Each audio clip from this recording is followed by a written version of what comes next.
easier than you might think. We're going to evaluate the log base 3 of 4.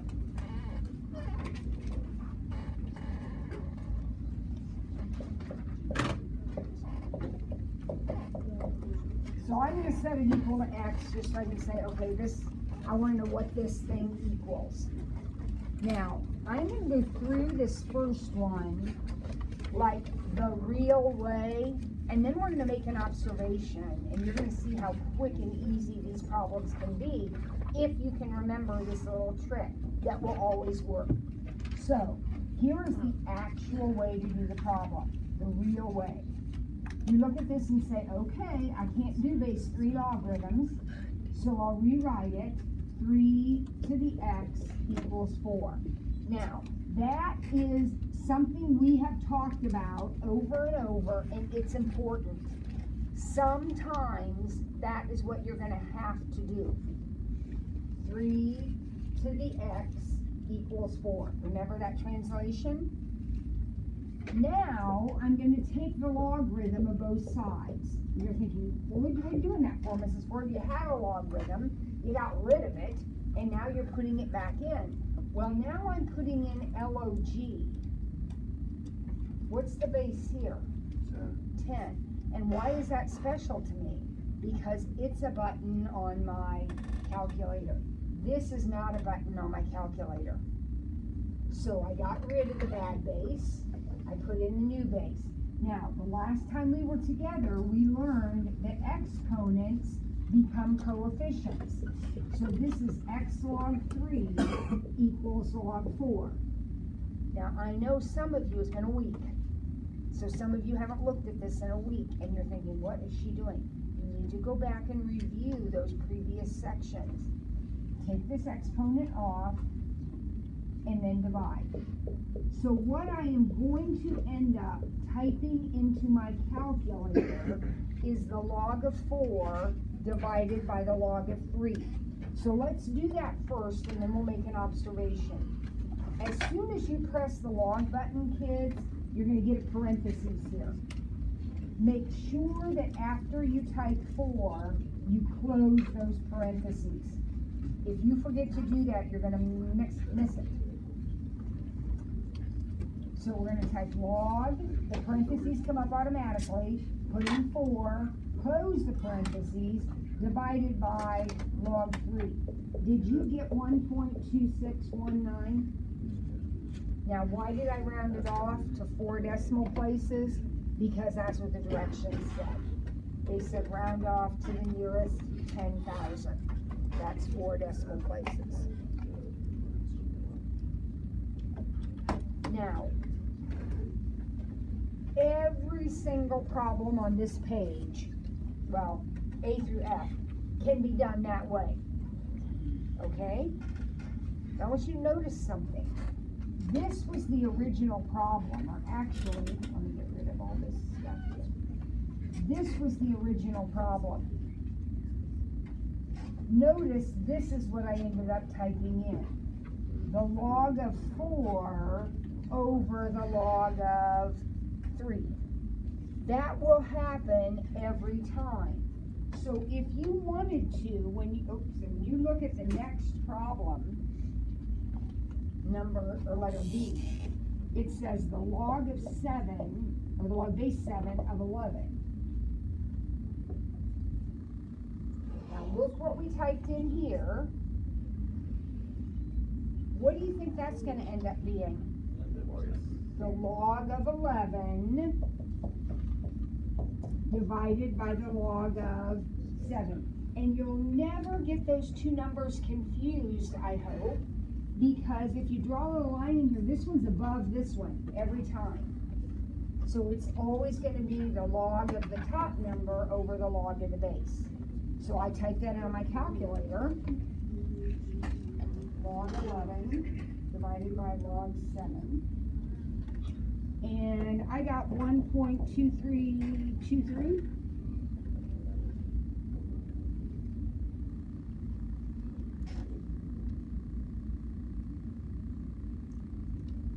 Now the next one, you can do the same thing if you want. log base 0.4 of 12. So what are we ultimately going to type into our calculator? Log 12 over log 0.4.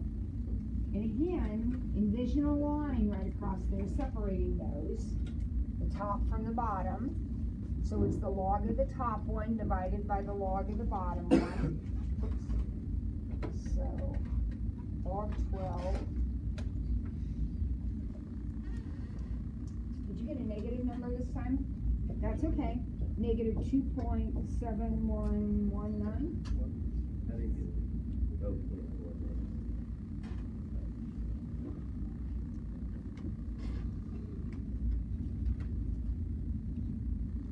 All right, would you do D, E, and F on your own?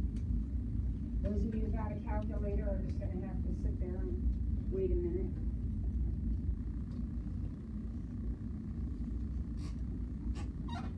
Obviously, we need a calculator to do these problems.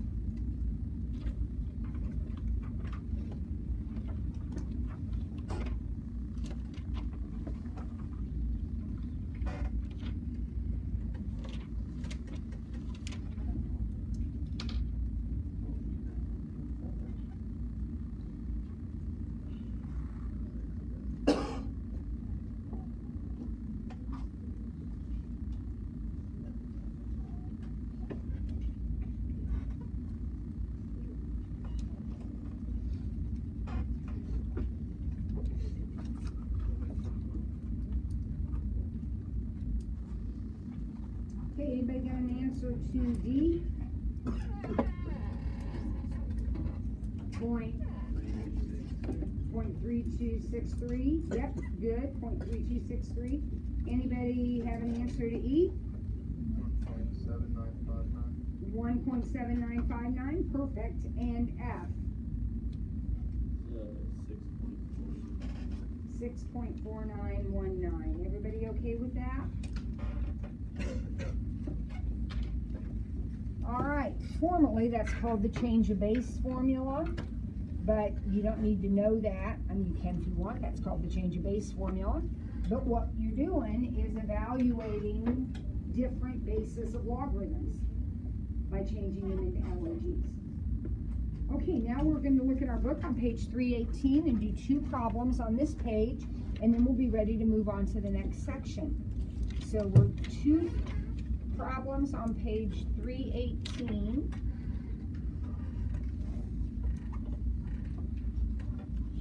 The first one is 54. So we're doing problem number 54 on page 318.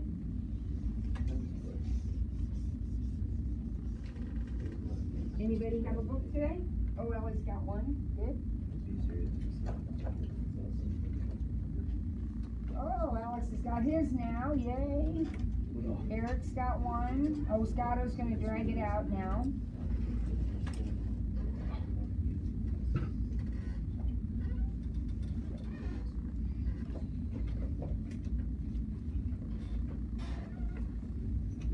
Nice. We got 4 books in this entire class. 5.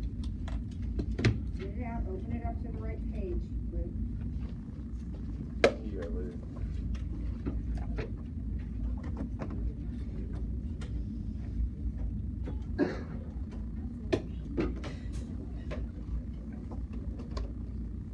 We're up to 6 books. That's good.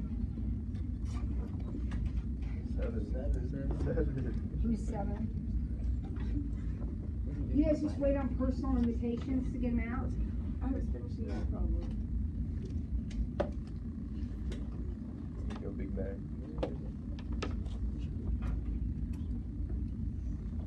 Okay, so here we go. Number 54. Let's see if we can do it. They give me a formula, which you, of course, do not have to memorize or anything like that. They give me this formula. And they tell me that I is the intensity. And X is the depth. So that is information that's just given to me. And then they say, what is the intensity at a depth of 40? So what do you think we're going to do? Am I on the right problem? No, I'm sorry, at a depth of 10, I'm on 54. What is the intensity at a depth of 10? Plug 10 in for what? For what? Watch it now. It says, what is the intensity if the depth is 10? So 10 would go in for x. So I'll have the log of I over 12 equals, okay, I'm going to put in 10 there. So I have the log of I over 12 equal to negative 0.125. I multiply that together, you can do it on your calculator.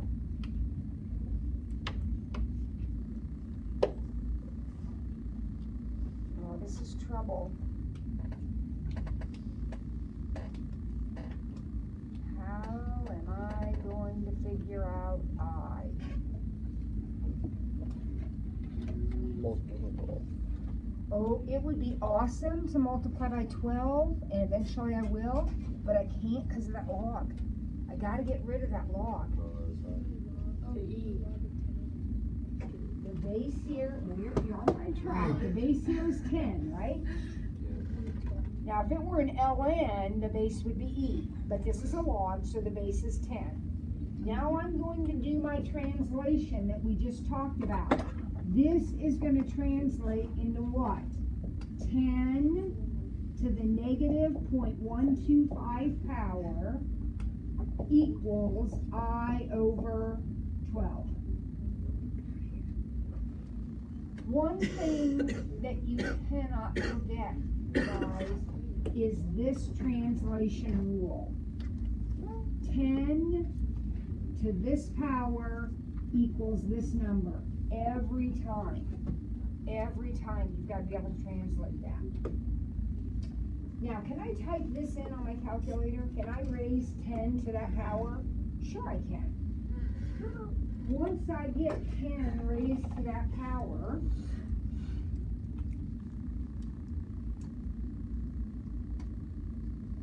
I'm trying to solve for I, so somebody said it before. What am I going to have to do?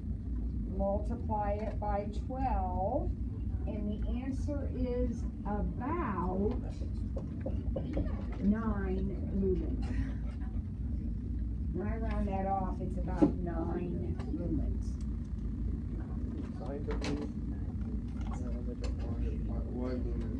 It tells me the problem. You wouldn't know that because you don't have your book, but if you had your book, it would tell you intensity is in lumens. It says that.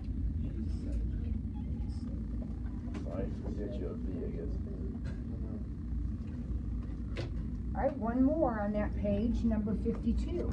Now, number 52 looks scary, but it is so easy. These are homework problems, and I want you to understand they are so simple.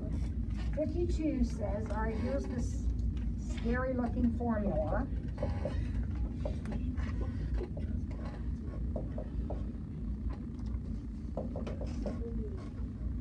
Scary looking formula. But notice, let's see, we're doing 52A, right? Yeah. So notice that they tell me that A is 250, T is 2, and B is 4.25. Well, whoa, that makes this really easy. Now I'll just plug all that in, so I have R equal to the log of A over T, so that would be 250 over 2, plus 4.25.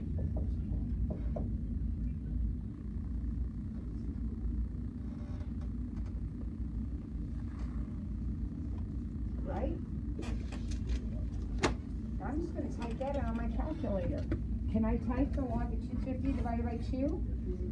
Log 250 divided by 2. And then add 4.25. And what did you get as your answer? 6.3465. Yeah, that's it. So even though that problem took a lot of space in the book and it looks really, really hard, it's super simple. They give you everything you need, you plug it in and type it in. And we're done.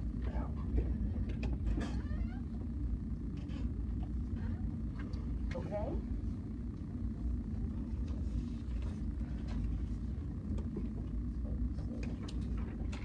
Now, for 3.5, luckily, we can put our calculators away.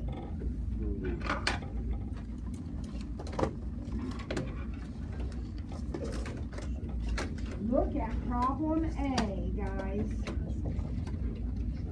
If you don't know the answer to A, we are in deep trouble. The answer is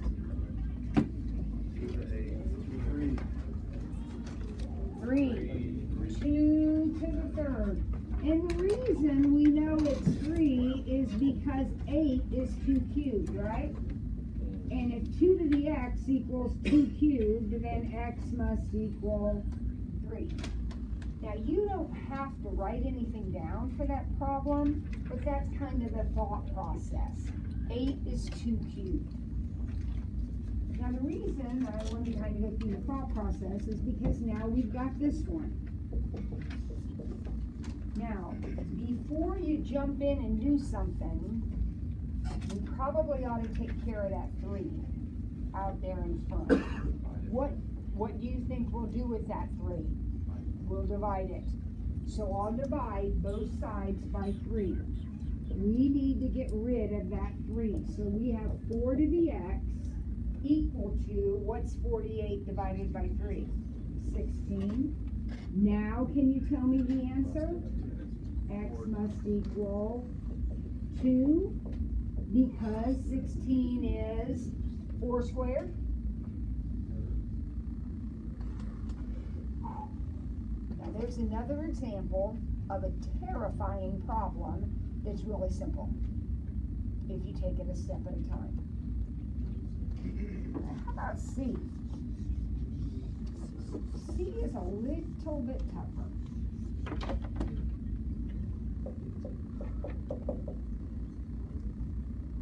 Now, you know how in that last one, we had 4 to the x equals 16, and that was so nice because we know 16 is 4 squared? 8 is not 4 to something.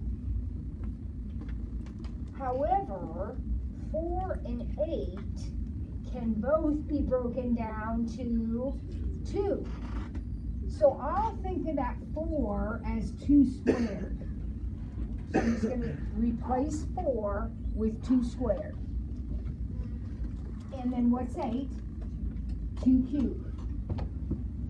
Now, once you get both of the bases the same, then the exponents have to be equal. So 2x has to be 3.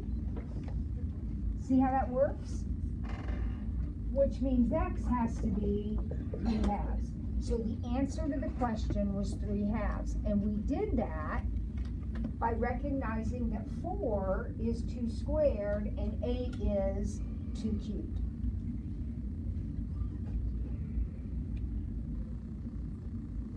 Right? All right, so then we go on to problem number, or letter D. Any ideas how we'll start this one?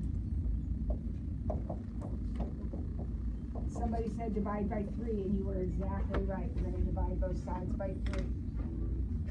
So we'll have 4 to the 2x equals, what's 96 divided by 3? 32. Now we're in kind of a rough spot. Is 32 4 to something? No, it's 8 times 4, but it's not 4 to the 8th or 4 squared or something like that, right? So we're sort of like we were here.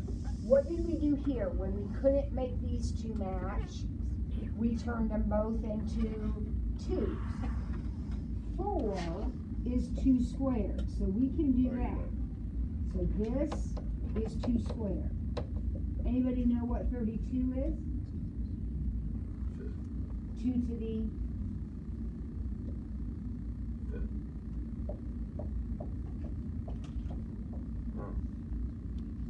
right, 2 times 2 would be 4. 4 times 2 would be 8. Times another 2 would be 16. Times another 2 would be 32. So how many did it take to get that? 5. 2 to the 5th.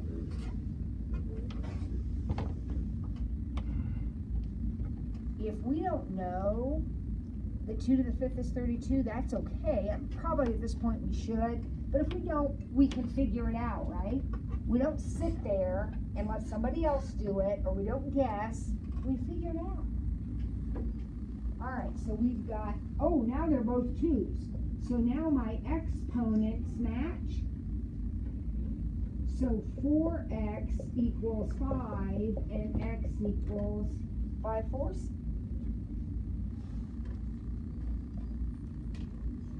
They're not that hard. They take a little bit of effort sometimes, but they're not that hard. Ichi, you awake? Yeah.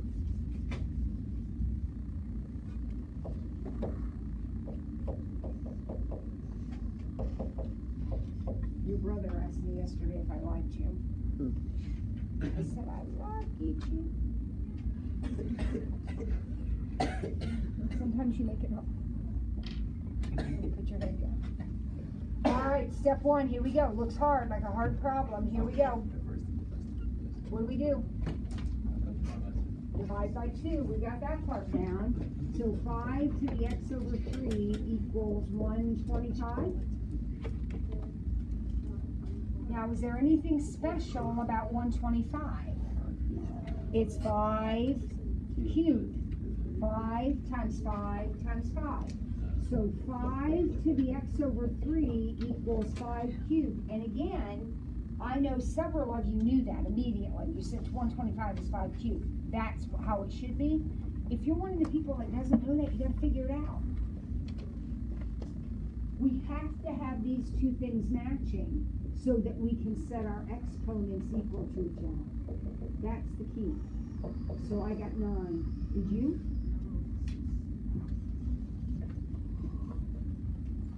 Hey, we're almost done. Don't try not to be bored. We're almost done.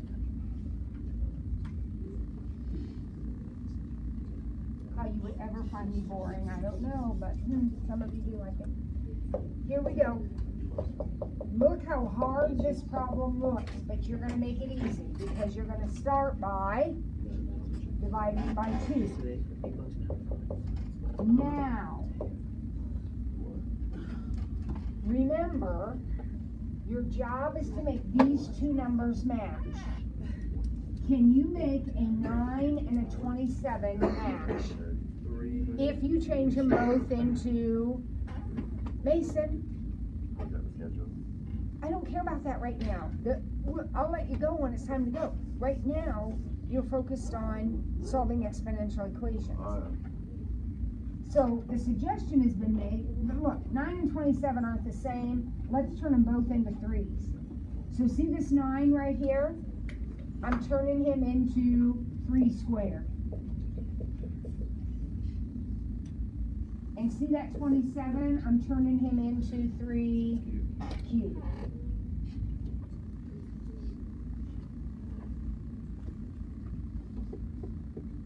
Now, they're both 3's, aren't they?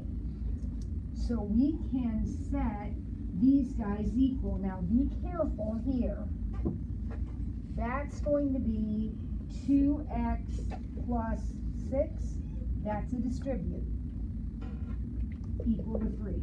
So 2x equals -3, and I got -3/2 as the answer. Look at that problem. Very scary, but pretty simple when you go through the steps.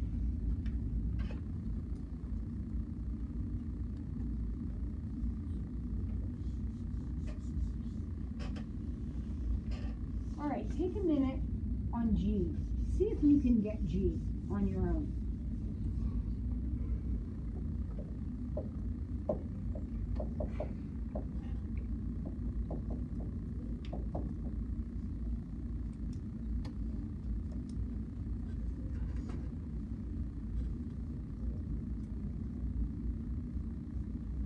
You know how to start, right?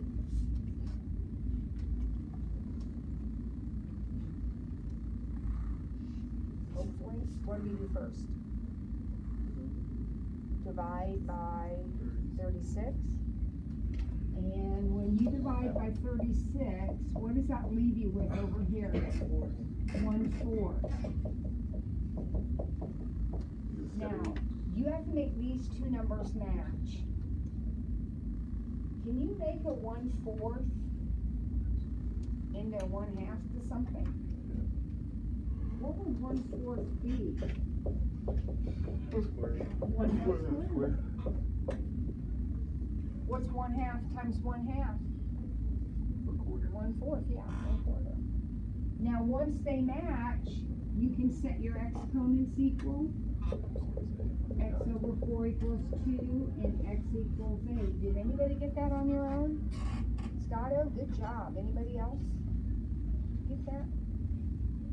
Does it make sense to you now? The fraction may have tripped you up a little bit. Does it make sense to you now? The next one is probably the hardest one on the page. Let's see if we can figure it out. H is a little bit tricky. Now, now's the first step. The first step is easy. What are we going to do to start? Divide. So 1/3 to the x equals 9.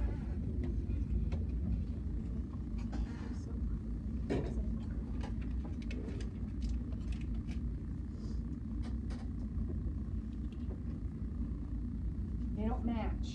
Can we make them match? What would be a number that they could both match into? 1/3 square. Well, you're close. 1/3. You're saying you want to change that into 1/3 squared. Well, be careful. What do we get if we square 1/3? We get 1/9. And we need it to be 9. So we need to negative square it. Because if we negative square it, then we get our 9 and it flips over. So we can leave this 1/3, and this would be 1/3 to the negative second. Again, that goes back to, remember the quiz we took where you had negative exponents and you had to flip them over? So we're going to flip that over to give us a fraction, and then square it to get the 9. So the answer is, obviously, x equals -2. That one's tricky. That one's tricky. I is not tricky. Would you try I on your own? See if you can get I done?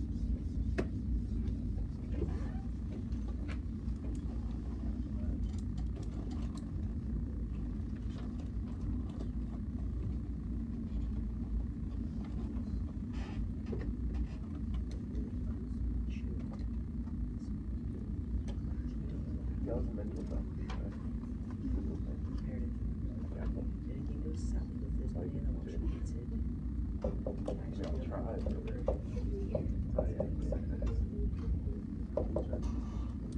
What'd you do first? Divided by 1/8, which is the same as timesing by 8.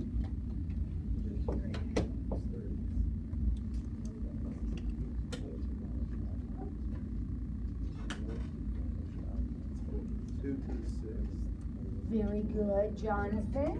I can turn a 64 into 2 to the 6th. And I know that because I'm old. I'm not sure how Jonathan knew it. He might have figured it out. 2 times 2 times 2 times 2 times 2 times 2 gives you 64. So then we can set these equal to each other. And the answer is 30.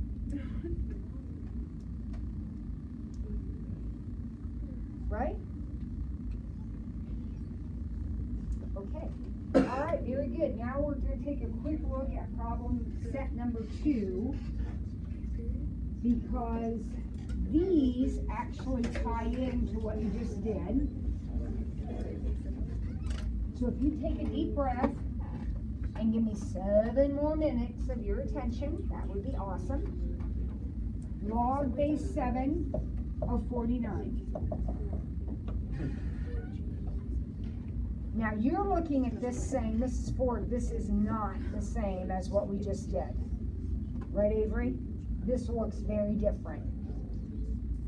But the first step is going to be to translate it. So remember, we talked about that a couple times. How is this one going to translate? 7 to the x equals 49? Oh, wait a minute. That's exactly what we just did. 7 to the x equals 7 squared. So x has to be 2. That is easy. It's exactly the same problem once you get it translated. All right, how about B? What does B say? 2 cubed equals x. Exactly, Peachy. It says 2 cubed equals x. So the answer is 8. Every single one of you can solve logarithmic equations. That is, equations that have logs in them, if you translate it first. Very easy. All right, how about C? Now, please, do not be frightened by it. It looks way more complicated than it is. Your first instinct is translate. So what is this going to say when I translate it? 4 to the second equals x plus 2? Well, wait, that's like a 4th grade equation. 4 to the second is 16. Subtract 2. The answer to the question is 14. You can't miss that. That's easy once you get it translated. So step 1 is get it translated.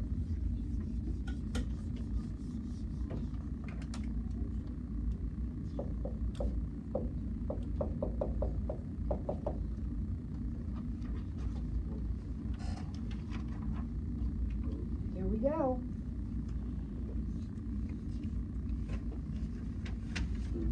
What is it translated? 3 squared equals 1 minus x. 9 equals 1 minus x. Right now, I know it's 1 minus x. Don't be confused. Let's go ahead and subtract 1. So 8 equals negative x. So x equals negative 8. 2 to go. Are we done?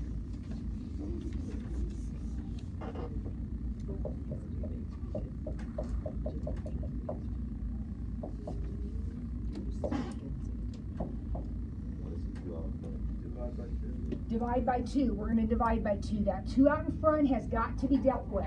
You're right, Trey. It's got to be done. You got to do something with it. So we're going to divide both sides by 2. So we have the log base 4 of x plus 1 equals 2. And then we will translate it. And what does it translate into? 4 squared equals x plus 1. So 16 equals x plus 1 and x equals 15. One more and you have survived another day of pre-cal. Here we go. All right, now think about it. What do you think needs to be done? What? Move the 6. We like to have that number over there on that other side. So he says we're going to move that 6. There we go. Move. Now what? Divide by negative 3. So we'll have, okay, now I'm dividing by negative 3. So that'll be a 2, right? 36. So 6 squared equals 4 plus x. 36 equals 4 plus x, and x equals 32.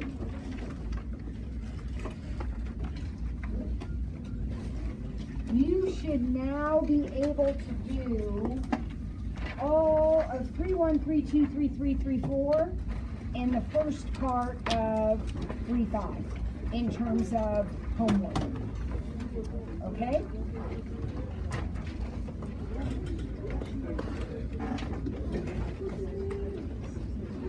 Alright. I will see you, I think, in a couple of days. Tomorrow, since we're missing class, I intend to post something. F. Turn on.